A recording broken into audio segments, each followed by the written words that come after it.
Salut et bienvenue à notre 5e session de formation.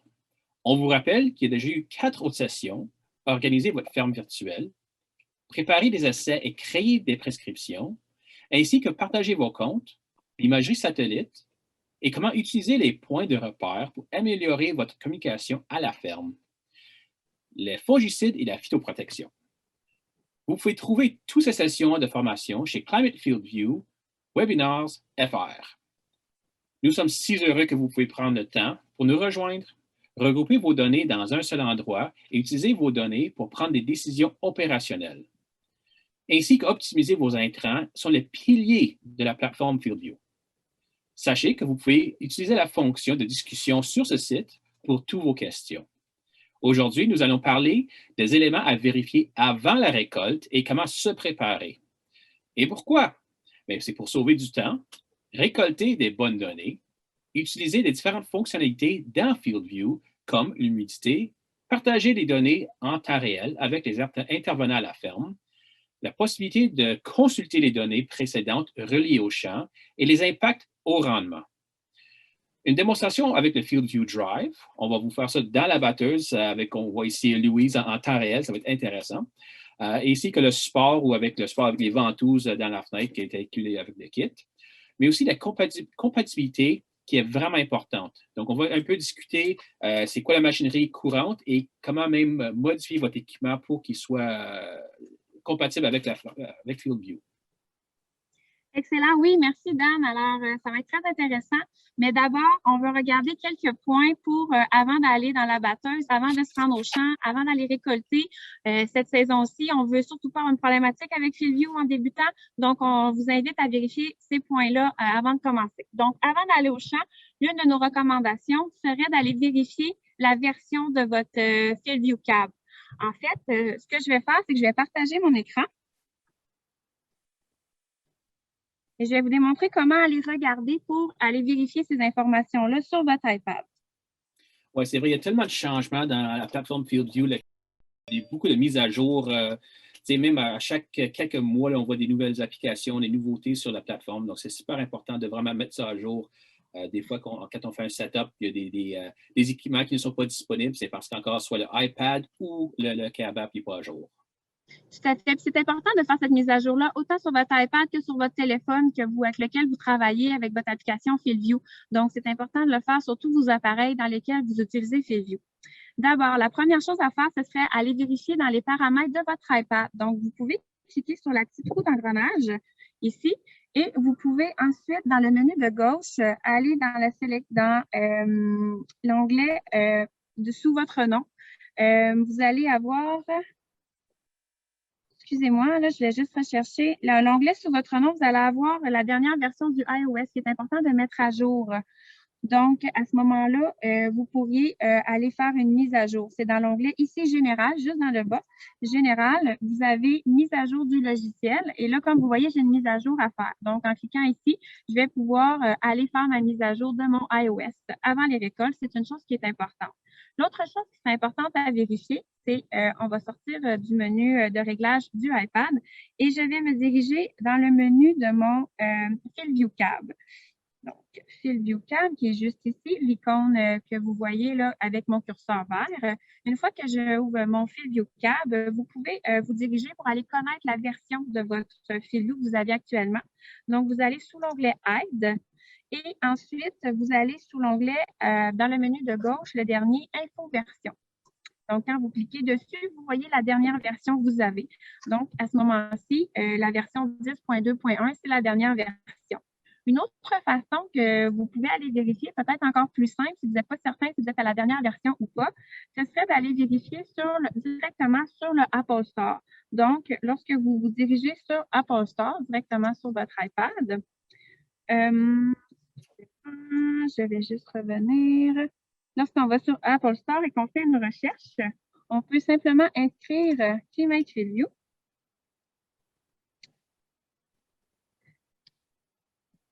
Juste une note pendant que tu tapes ici, Louise.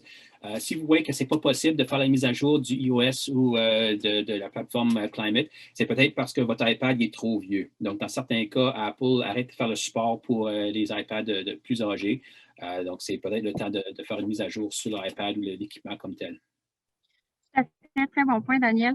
Et une fois qu'on arrive sur Apple Store, on peut voir les applications FieldView. Et souvent, lorsqu'une nouvelle mise à jour, c'est inscrit ici, mettre à jour. Donc, à ce moment-là, on a simplement à cliquer et la mise à jour va se faire. Et on peut faire la même chose pour l'application complète de FieldView. Donc, très important à penser à faire nos mises à jour avant de se rendre au champ, autant sur nos iPads que sur nos téléphones également. Un autre aspect important est également de vérifier la version, pas la version, mais la synchronisation de vos données. Parfois, vous avez fait des données de semis, vous avez fait des données également d'applications d'herbicides, de fongicides à la ferme, mais pour X raison, vous n'avez peut-être pas pensé de le connecter à Internet pour pouvoir envoyer vos données dans le nuage pour qu'ensuite, toutes les personnes qui ont accès à votre compte, qui ont des partages de comptes, puissent avoir tout le monde les mêmes données en même temps. Donc, c'est super important de faire un cloud sync, une synchronisation de nos données. Donc, pour ce faire, je vous invite à aller sur l'application FieldView Cab. Très important, toutefois, avant de faire cette opération, il est important de s'assurer que notre iPad est connecté à Internet. Donc, une fois qu'on a une connexion à Internet, on peut se diriger dans le bas à gauche. Dans le bas inférieur gauche, c'est inscrit Cloud Sync. Donc, c'est un bouton, en fait. Lorsqu'on clique dessus, vous voyez, c'est marqué mise à jour des données. Donc, une fois qu'on a une connexion sur Internet, toutes nos données qu'on a récoltées jusqu'à présent vont aller se partager dans notre compte. Donc, les autres utilisateurs pourront les consulter lors des récoltes. Et ce n'est pas nécessaire de le faire dans le champ. Donc, si on est dans le champ et on n'a pas accès à les données ou l'Internet dans le champ, ce n'est pas grave. Soit à la maison, au garage, même au restaurant préféré, tant qu'il y a une connexion Wi-Fi, ça serait super bien. Très bon point, parce qu'on n'a pas besoin d'Internet pour la collection des données en direct avec FieldView. C'est juste que certaines fonctionnalités supplémentaires peuvent être mises lorsqu'on a une connexion Internet. On va vous en parler un peu plus tard. Mais sinon, pour le moment, quand on fait le partage des données, il faut juste avoir une connexion. Donc, ça peut facilement se faire le soir ou avant de sortir de votre tracteur, vous pouvez faire un partage de connexion avec votre cellulaire. Puis à ce moment-là, vous envoyez vos données pour que vos personnes qui ont aussi accès à votre compte puissent les consulter. Un autre point qu'on veut aborder aujourd'hui, c'est garder un œil sur vos contours de champ. C'est super important d'aller vérifier avant de vous rendre dans le champ, avant de débuter vos récoltes, d'aller s'assurer que vos contours de champ sont bien définis. Donc, je peux aller vous démontrer que sur le site Internet, dans le fond, c'est vraiment important pour tracer des contours de champ, les modifier, ajouter, si vous avez fait location d'un nouveau champ cette année, allez créer ce contour de champ. C'est important de le faire avant les récoltes pour réduire le risque d'erreur au départ. Donc, pour ce faire, on va sur Google. Je vous recommande vraiment d'utiliser votre ordinateur. C'est plus facile pour bien dessiner nos contours de champ, les modifier ou en ajouter. Donc, c'est vraiment sur le site climatefieldview.com que vous devez vous diriger pour pouvoir y accéder. Pensez au site climatefieldview.com ou .ca comme le site administratif pour vos champs. Donc, si on a des opérations à corriger ou entretenir même les contours de champ ou même corriger des données dans le champ, insérer des nouvelles données par clé USB ou des fonctionnalités à brancher sur d'autres comptes, c'est vraiment sur le site web, c'est vraiment le soin des contours de champ. L'autre point aussi, c'est que on prend bien soin de notre machinerie. On va rentrer dans le champ avec une batteuse bien propre, tout ajusté, tout graissé, tout en super bonne condition. On fait la maintenance de l'équipement avant de rentrer dans le champ. C'est pareil avec nos équipements digitales. Donc, même c'est avec FieldView ou n'importe quelle autre plateforme. C'est vraiment prendre soin de nos contours de champ, de notre déformation numérique. C'est la maintenance. Donc, ça le prend aussi. Tout à fait, très bon point. C'est vraiment bien de penser côté plus administratif parce que c'est là aussi qu'on va aller faire le partage de nos comptes. Donc, c'est vraiment pour gérer plus le côté administratif de votre compte que vous devez aller sur votre site Internet. Donc, je vous rappelle, pour modifier un contour de champ ou ajouter simplement un champ, on clique sur gérer les parcelles dans le bas de l'écran. Si on fait gérer les parcelles, bien là, à ce moment-là, on est capable d'aller faire des modifications. Je pourrais, par exemple, sélectionner mon champ ici. Je fais le petit crayon pour aller le modifier. Et là, à ce moment-là, je vais avoir la possibilité d'aller jouer, d'aller redéfinir mes contours de champ. Des fois, on va jumeler deux champs ensemble. Donc, pour éviter qu'à chaque fois, FieldView nous demande, voulez-vous changer de champ, quoi que ce soit. Alors, à ce moment-là, on peut aller jumeler nos champs ou on peut aller agrandir ou rétrécir les contours de champ.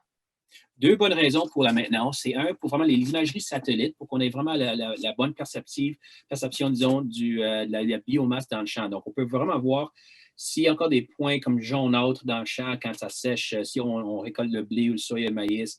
Puis encore des points qui ne sont pas nécessairement assez mûrs ou assez matures pour récolter. On peut les voir avec nos imageries satellites. Mais aussi, c'est pour avoir les données dans la bonne place. Donc, quand on rentre dans le champ avec la machinerie, il va y avoir une auto-identification de la parcelle. Donc, on est dans parcelle 1, puis on retourne dans parcelle numéro 2, disons.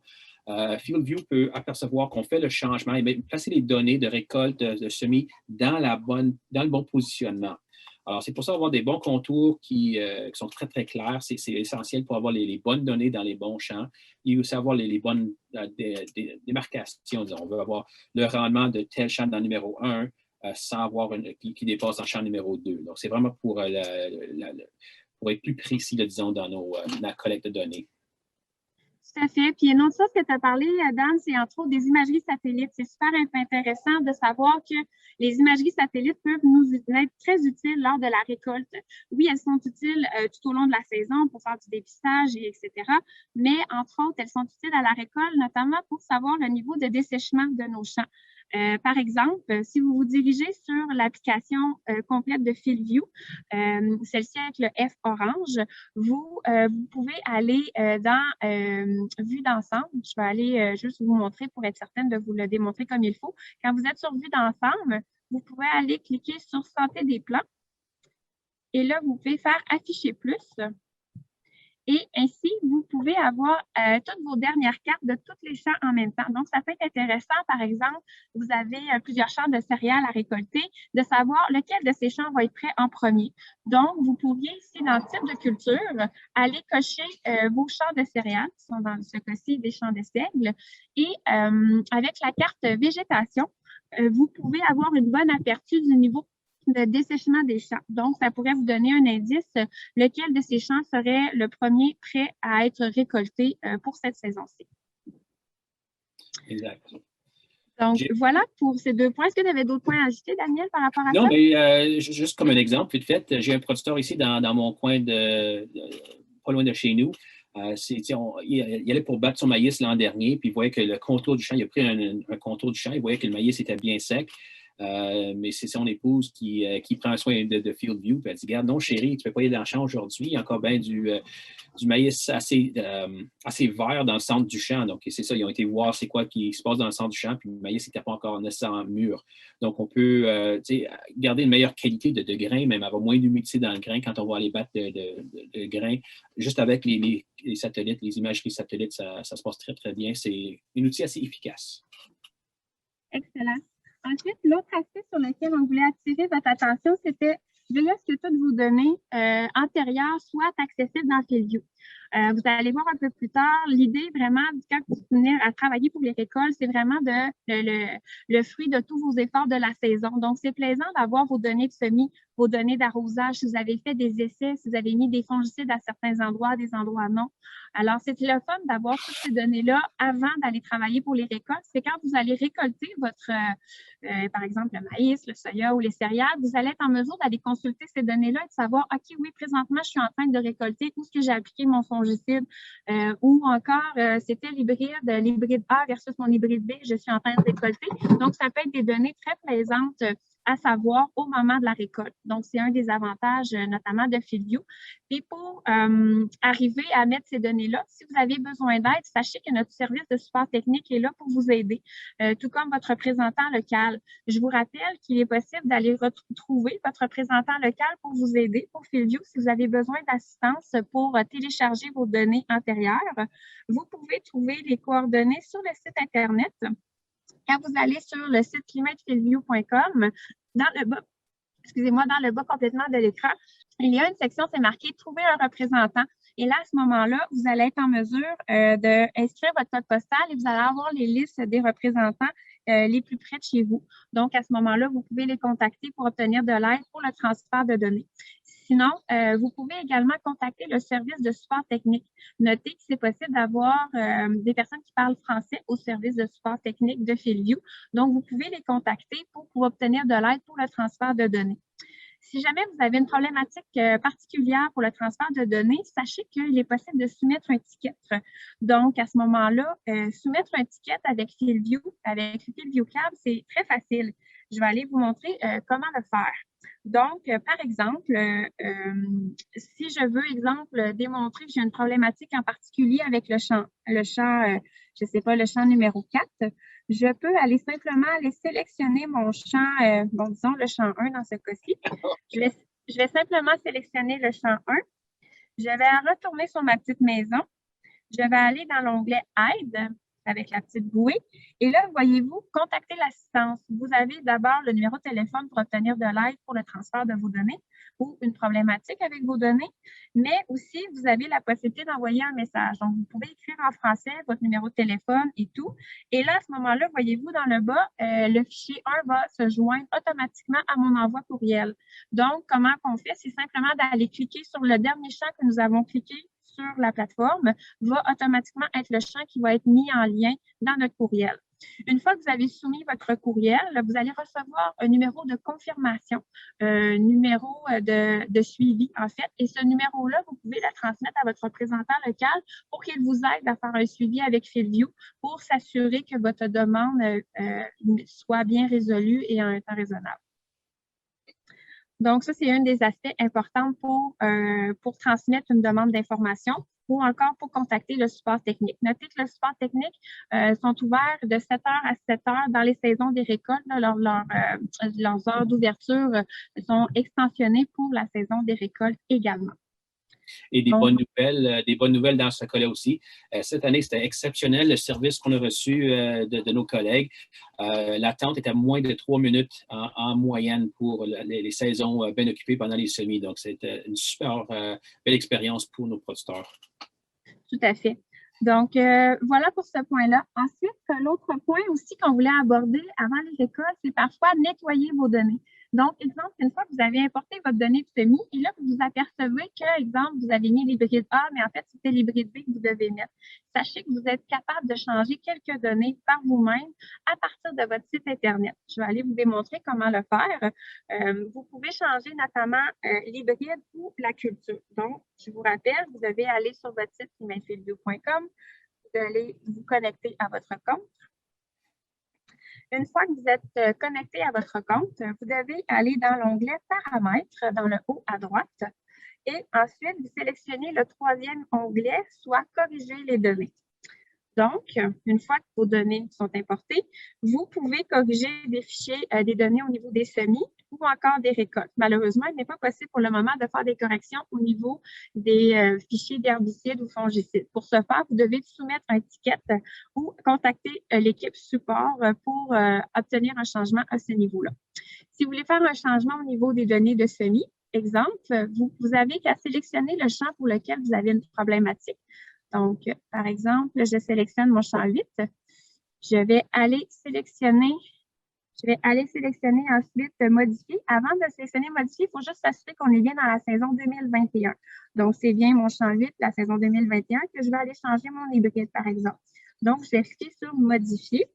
Et ensuite, on voit les options pour lesquelles je peux apporter des modifications. Donc, si je clique dessus, je peux aller changer soit la culture ou le nom de l'hybride. Donc, par exemple, je veux changer mon hybride, je vais simplement suivre les étapes. Donc, on voit que c'est une culture en maïs. Donc, faire attention, ici, c'est marqué l'hybride d'origine. Donc, mon hybride d'origine. Et ensuite, je vais aller inscrire ma nouvelle hybride que je veux inscrire. Et une fois que j'ai inscrit mon hybride, exemple que je change pour l'hybride B, et je vais simplement cliquer sur « Remplacer » et à ce moment-là, il va y avoir une mise à jour qui va être faite. Donc, sachez que vous êtes capable quand même d'apporter quelques corrections pour vos fichiers de semis avant vos récoltes.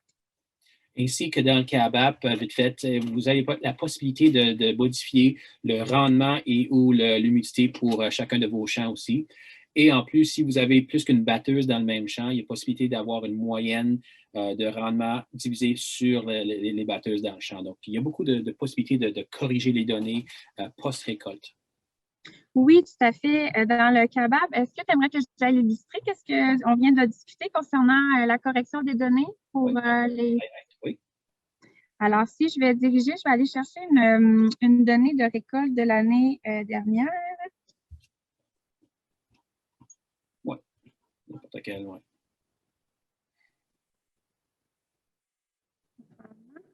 Une fois, en fait, c'est sur l'onglet à gauche, à droite complètement, la petite flèche dans le rectangle, et on va faire résumé de la récolte. Et à ce moment-là, ce que mon collègue, ce que Daniel parle, c'est ici, on peut aller ajuster le rendement. Donc, appuyer pour ajuster le rendement des parcelles. Donc, juste en cliquant, je peux aller apporter les corrections une fois que ma récolte est terminée ou une fois que j'ai reçu, par exemple, le coupon de mes grains pour m'aviser quelle a été l'humidité réelle ou le nombre de tonnes livrées réelles. Donc, je peux aller le corriger ici dans mon rapport pour qu'après ça, mes dossiers là, soient cohérents et réels avec la réalité finalement. Oui, donc si la batteuse était mal calibrée, les données ne sont pas exactes, si vous avez vraiment vos tickets de la balance, la pesée des élévateurs ou chez vous, on peut corriger pour que ça soit exact avec la balance exacte. Donc, une belle façon d'avoir des beaux rapports précis encore. Tout à fait. Ensuite, le cinquième point qu'on voulait aborder avec vous aujourd'hui, c'est collecter vos données automatiquement avec le moniteur FieldView Drive. Donc, le moniteur FieldView Drive, c'est ici, la petite pointe que plusieurs appellent. Donc, c'est important d'abord, avant d'aller le collecter dans notre batteuse, c'est important de valider la compatibilité de notre batteuse. Pour ce faire, je vous invite vraiment à contacter votre représentant local ou contacter l'équipe FieldView pour pouvoir vérifier avec eux en fonction du modèle, de l'année de votre batteuse, de la marque de votre batteuse, à savoir si la POC est compatible directement ou s'il est nécessaire d'avoir un câble pour que la batteuse soit compatible pour la collecte de données en direct. Sachez aussi que cette année, on a des nouveautés au niveau des automotrices en silage. Donc, je vous invite également à contacter l'équipe de FieldView pour en connaître davantage, mais on a la possibilité de faire la collecte de données pour des automotrices à ensilage également. Donc, de ce fait, je vais me diriger vers la batteuse pour aller vous démontrer d'abord comment connecter le drive et comment organiser vos équipements dans le FieldView Cab.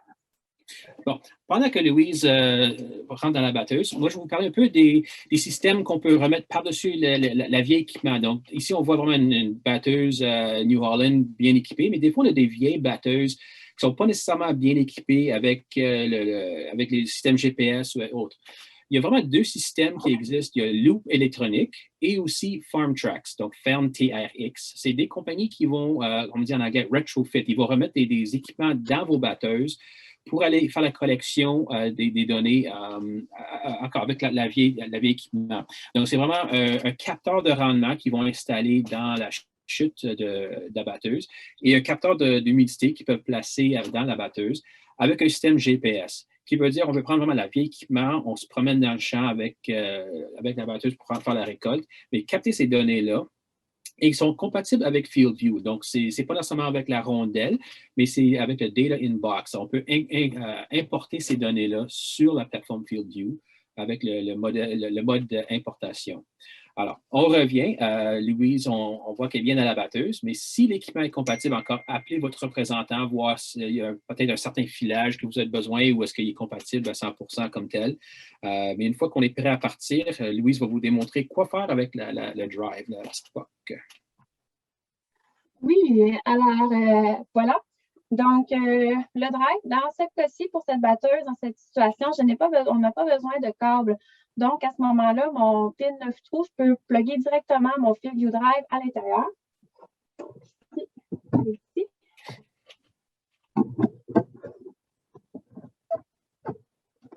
Donc, ça, c'est vraiment le port diagnostic. Quand vous amenez la batteuse au mécanicien où il vient chez vous, il y a un port de diagnostic. Oui, c'est justement ça. Il ressemble à celui-ci.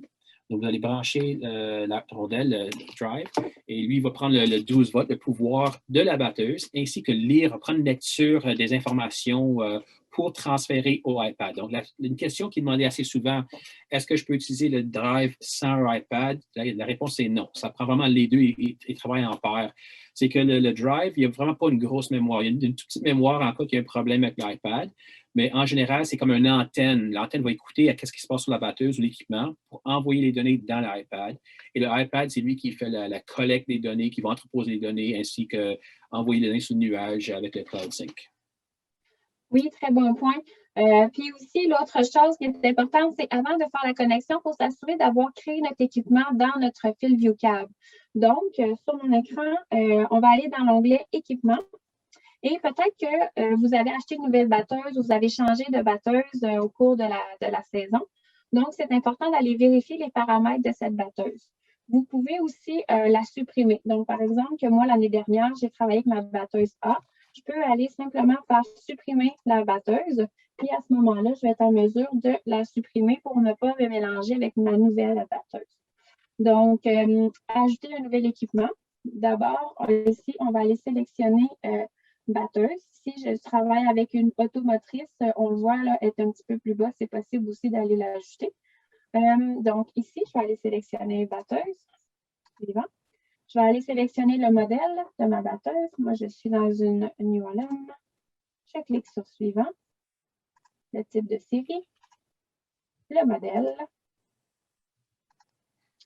Le nom. Je vais l'appeler ma batteuse B. Suivant. Donc, là, ma batteuse est en train de se créer. Une fois qu'elle est créée, vous allez remarquer qu'il y a des paramètres qui sont définis par défaut. C'est toujours très bien, initialement, de prendre le temps, justement, avant les récoltes, d'aller vérifier que ces paramètres-là sont bons. C'est sûr que c'est des paramètres d'usine par défaut. Donc, si vous avez apporté des modifications, vous avez fait des changements de GPS, c'est important d'aller vérifier les mesures pour que vos cartes de rendement soient le plus justes possible. Donc, une des choses importantes à vérifier, c'est notamment l'aspect du décalage GPS. Donc, vous voyez ici, par défaut, ils vont mettre le GPS au centre de la batteuse, mais il est possible que votre GPS soit déporté vers l'avant. Donc, à ce moment-là, il est important d'aller vérifier ma mesure A. Comme vous voyez ici, c'est bien indiqué la mesure A du centre de la batteuse de mon axial jusqu'à la position de mon GPS. Donc, c'est important d'aller le corriger. Notez que si vous voulez travailler en impérial versus en métrique, vous pouvez toujours aller changer les données, dans le fond, la conversion des unités dans l'onglet paramètres et là, vous changez vos unités. Pour l'instant, moi, je suis en centimètres. L'autre chose aussi qui est important de vérifier, c'est la hauteur de la batteuse jusqu'au sol. Et ensuite, d'aller vérifier également la position au niveau du centre de la batteuse. Ça veut dire si mon GPS est vraiment centré au milieu de ma batteuse. Donc, une fois que ces paramètres-là ont été vérifiés, l'autre aspect qui est important aussi, c'est la barre de coupe. En fait, la barre de coupe, c'est possible que si, par exemple, la dernière fois que vous avez utilisé FieldView Drive, pour la collecte de données en direct, c'est avec votre batteuse, vous avez récolté du maïs. Or, là, vous recommencez une nouvelle saison, vous devez peut-être débuter avec vos céréales. Et il est possible que la mémoire de FieldView reste avec votre nez à maïs. Donc, à ce moment-là, c'est important, lorsque vous débutez un travail au champ, d'aller s'assurer que votre barre de coupe va sélectionner votre bon nez à céréales si vous récoltez des céréales, ou encore si vous récoltez du maïs, il va choisir le maïs. Si vous aviez importé vos cartes de semis initialement, FieldView va savoir que, bon, avec la carte de semis, c'est quel hybride, c'est quelle culture que vous récoltez. Donc, par défaut, il va aller sélectionner le bon nez, à condition qu'il soit créé, bien évidemment. Donc, par exemple, moi, je vais aller récolter des céréales. Donc, si je vais aller vérifier, je peux faire modifier. Et je vois ici que j'ai ma table à céréales. J'avais mis les bonnes longueurs. Donc, encore une fois, d'aller s'assurer que nous avons les bons paramètres ici. Je suis de type plateforme. Si, par exemple, je voudrais un nez pour la barre de coupe pour le maïs, je pourrais simplement aller faire un autre ajout et cocher culture en rang. Mais pour le moment, c'est correct, je m'en vais récolter pour mon nez à céréales. Et l'autre aspect qui est important d'aller vérifier, c'est notamment la hauteur de notre barre de coupe.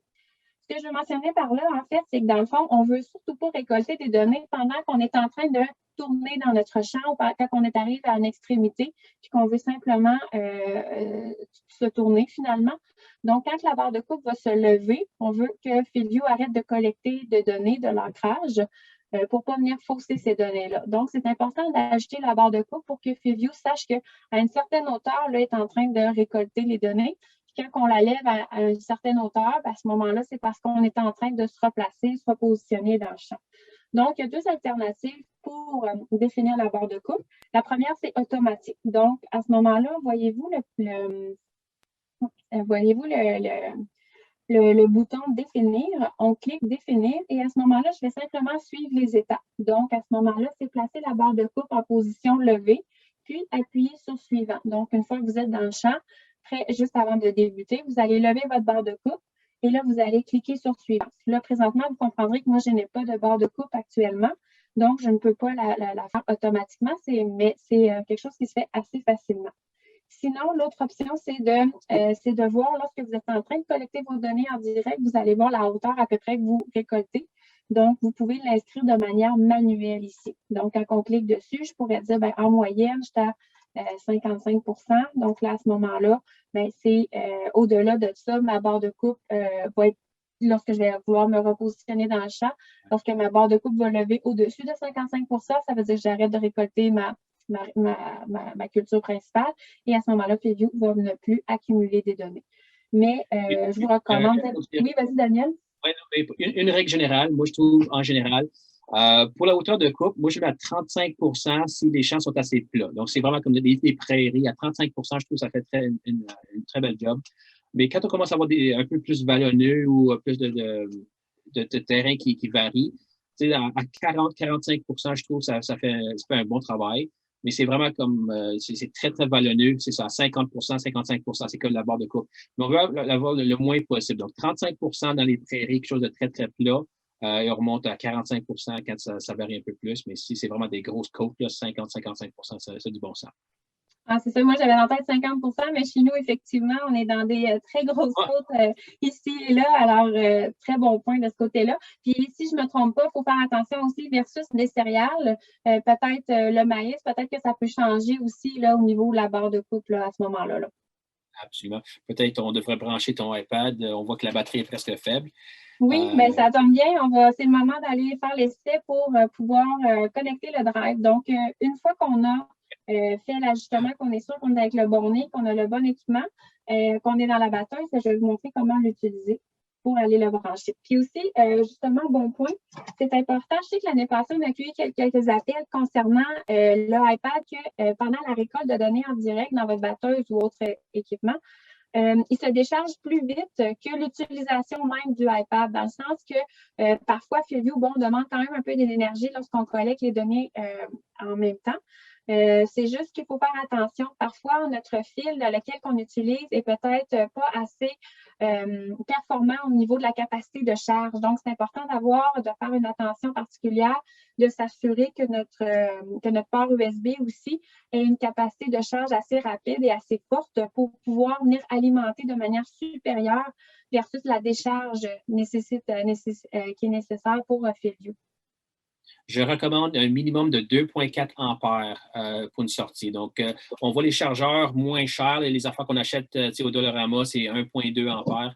Ça ne fonctionne pas avec l'iPad. C'est garanti. Ça prend un minimum de 2,4 ampères pour avoir une bonne connexion, avoir du pouvoir qui va se rendre au iPad, pour avoir assez de pouvoir à faire notre travail pour la journée. Tout à fait.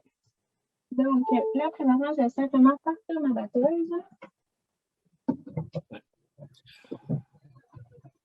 Pendant que tu fais ça aussi, je vais en parler. On a vu tantôt avec la barre de coupe, on voyait le nombre de. Mais si tu reviens sur ta batteuse, l'installation, on va regarder vite fait le nombre de sections. Donc, je vais juste en parler vite fait, c'est un peu des sections de la barre de coupe. La section, si c'est vraiment une table pour le maïs, c'est normal, on fait 8, 12 ou 16 sections, dépendamment de la largeur de la tête. Mais pour la plateforme, pour le soya, les céréales, on peut aller jusqu'à un maximum de 32 sections. Puis qu'est-ce que ça veut dire? C'est vraiment le nombre de divisions sur la table pour avoir une précision. Donc, moi, 6, pour moi, c'est pas assez. Là. Moi, j'irais aller au maximum à 32 sections. C'est parce que qu'est-ce qui arrive, c'est quand on arrive au bout du rang, puis disons, on n'a pas un rang complet, ça coupe un peu en diagonale, mais il va y avoir des sections qui vont se fermer. Donc, on appelle ça en anglais un swath control, qui veut dire qu'on va avoir vraiment une meilleure lecture, encore plus de précision avec la largeur de la table versus où le grain se récolte. Alors, si on a déjà passé en diagonale, on revient avec la table en 32 sections. On voit que 32, 31, 30, 29, etc. vont se fermer en avançant pour avoir vraiment la bonne largeur, qui va avoir une meilleure indication du rendement à l'acre ou à l'hectare avec la largeur de la table. Oui, très bon point, Daniel, merci. Ensuite, l'autre aspect que je voulais vous attirer votre attention simplement, c'est au niveau des paramètres. paramètres.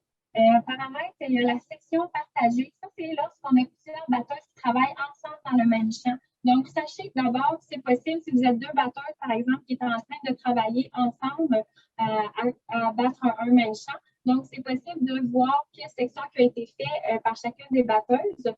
Pour ce faire, toutefois, il est vraiment nécessaire d'avoir une connexion Internet sur l'iPad. Donc, d'abord, votre iPad doit avoir une carte SIM, donc il va avoir sa connexion Internet. L'autre batteuse doit avoir également sa connexion Internet. Chacun doit avoir un drive et chacun un iPad. Ce qui est important aussi à mentionner, c'est de ne pas interchanger les drives et les iPads. C'est super important qu'exemple, mon drive numéro 1, on peut mettre une petite étiquette au P-Touch, par exemple, drive numéro 1, iPad numéro 1, et on les laisse toujours ensemble. C'est au niveau des données, ça va être beaucoup plus facile et on a moins de problématiques. Là, si jamais on interchange les drives avec les iPads, il se peut qu'il y ait des problématiques. Donc, on veut éviter des situations dans lesquelles, si on peut l'éviter, tant mieux. Donc, nous, notre recommandation, c'est vraiment de toujours de travailler en paire et toujours les deux ensemble. Donc, si jamais vous êtes deux batteuses dans le même champ, sachez que c'est possible. Vous pouvez également contacter votre représentant Fieldview pour avoir plus d'informations, mais il faut entre autres sélectionner section partagée. Est-ce que tu avais d'autres aspects à ajouter, Daniel, pour la configuration de la batteuse? Très vite fait, on parle de la sensibilité des sections automatiques. Ici, je recommande de le garder au moins, donc moins sensible. Souvent, dans les batteuses, on utilise un GPS WAS, W-A-A-S, donc il est moins précis que le RTK. Donc, on ne veut pas vraiment que ça saute entre les différents rangs. Donc, disons, j'ai une batteuse de 8 rangs. Je ne veux pas que ça coupe trop souvent. Je veux vraiment une sensibilité moyenne. Mais si on est dans un système RTK dans la batteuse, c'est là qu'on peut se permettre d'aller un peu plus sensible avec la sensibilité. Mais aussi, qu'est-ce qui est super important, c'est le décalage du capteur de débit. Ici, on voit les 14 secondes, qui veut dire quand on rentre dans le champ, on commence à couper le grain. Il y a un délai depuis quand le grain est coupé, puis quand ça frappe la plaque pour avoir les rendements et l'humidité. Donc, souvent, c'est 13-14 secondes, mais c'est vraiment important d'avoir à la seconde. Je recommande que vous commencez la saison, vous avancez un 2-3 mètres dans le champ, puis comptez le nombre de secondes que ça prend pour couper le grain et on l'entend derrière, ça frappe la plaque de rendement. Et on rentre ce chiffre ici. Si on ne le fait pas correctement, on va voir les rangs qui vont avoir beaucoup de rouge ou de vert au début, puis l'inverse à la fin du rang. Donc, ça peut être rouge, rouge, rouge, on a un bon rendement, puis vert, vert, vert à la fin, ou l'inverse, trop de vert, un bon rendement, puis trop de rouge. C'est vraiment où placer les données de la batteuse du rendement. Décalage de capteur de débit, c'est important. Donc, coupez un petit 2-3 mètres, attendez quelques secondes, calculez le nombre de secondes et rentrez ces données ici.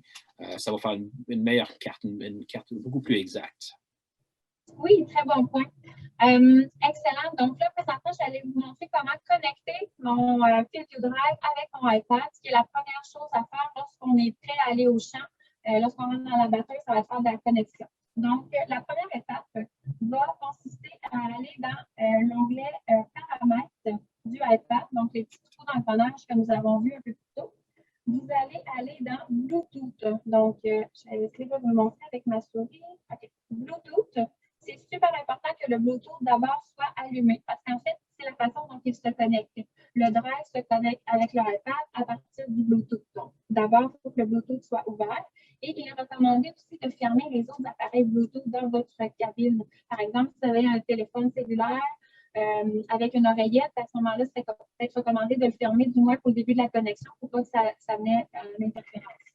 Donc, une fois que votre Bluetooth est ouvert, vous avez le drive qui va apparaître. Voyez-vous, moi, celui-ci, on l'appelle le drive max. Donc, je vais aller cliquer dessus.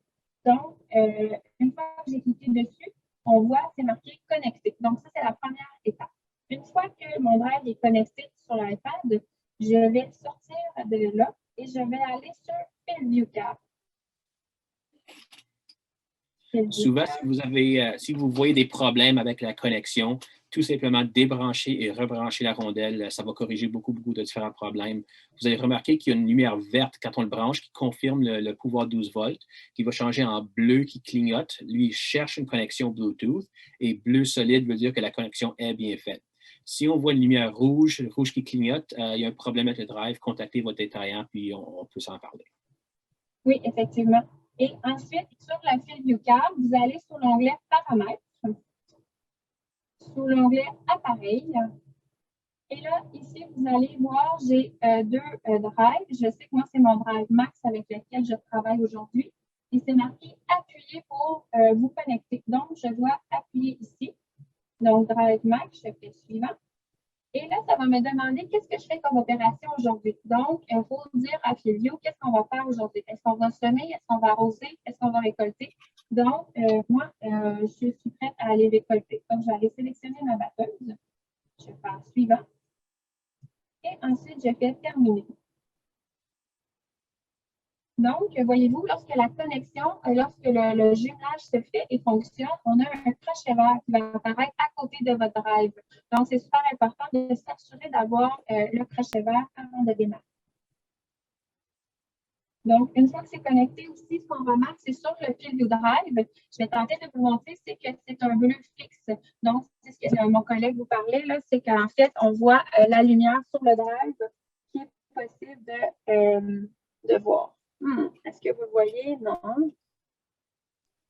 Est-ce que vous...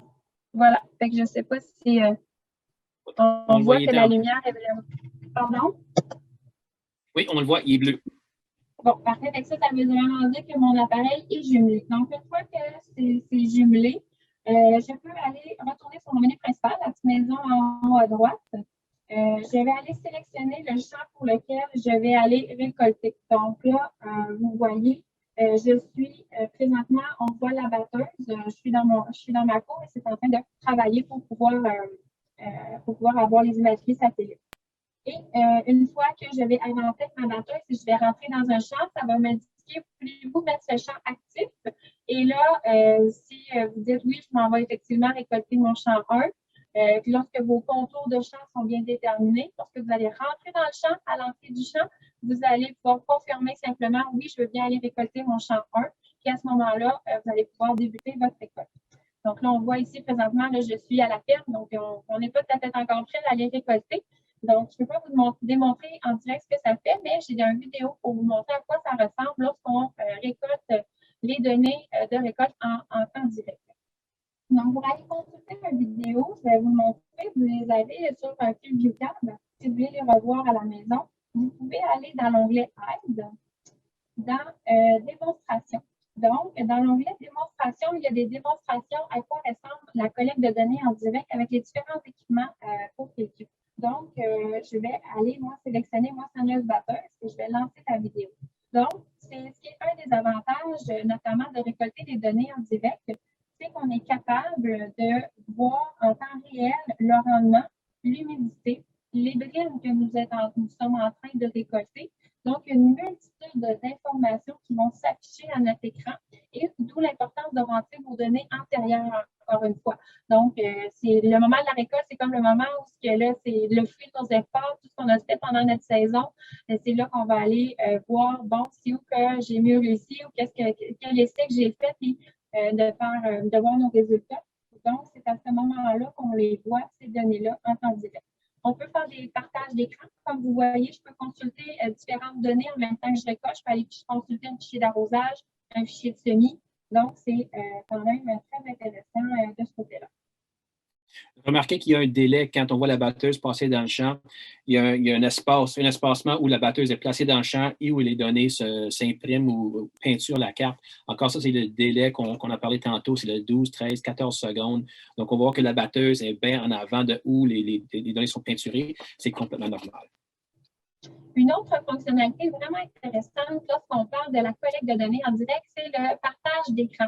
En anglais, on l'appelle le Remote View, mais c'est un partage d'écran en temps réel. Donc, parfois, encore la semaine dernière, je parlais avec un client qui me disait que lui, le Remote View, c'était le partage d'écran en temps réel l'intéressait beaucoup parce qu'en fait, son père était rendu un peu plus vieux à la ferme, puis pour lui, c'était difficile d'aller dans la batteuse à cause de son dos.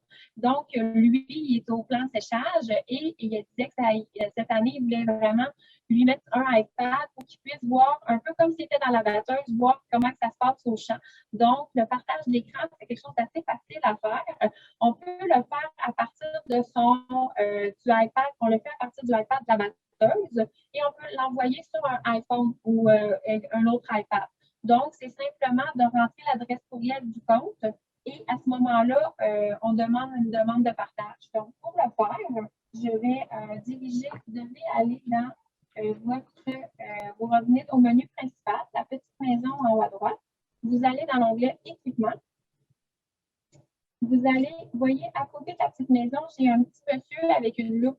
Donc, c'est ce bouton-là, en fait, que vous devez sélectionner. Et là, vous devez entrer le nom d'utilisateur FieldView. Donc, à ce moment-là, vous allez rentrer l'adresse courriel de votre compte.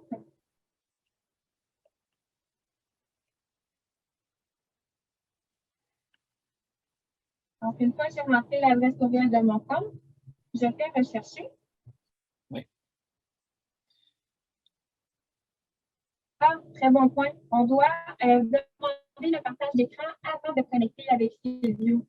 Donc, qu'est-ce que moi, je vais faire de mon côté parce que toi, tu es déjà connecté sur l'équipement. Donc, on va faire semblant que moi, je suis aux élévateurs, puis toi, tu es ma collègue dans le champ avec la batteuse. Donc, moi, disons que je vais aller voir qu'est-ce qui se passe chez vous. Je vais faire la même procédure. Donc, moi, je vais rentrer dans mon équipement. Je vais faire le monsieur avec la loupe. Je vais écrire ton nom ici. Donc, Louise.Genet.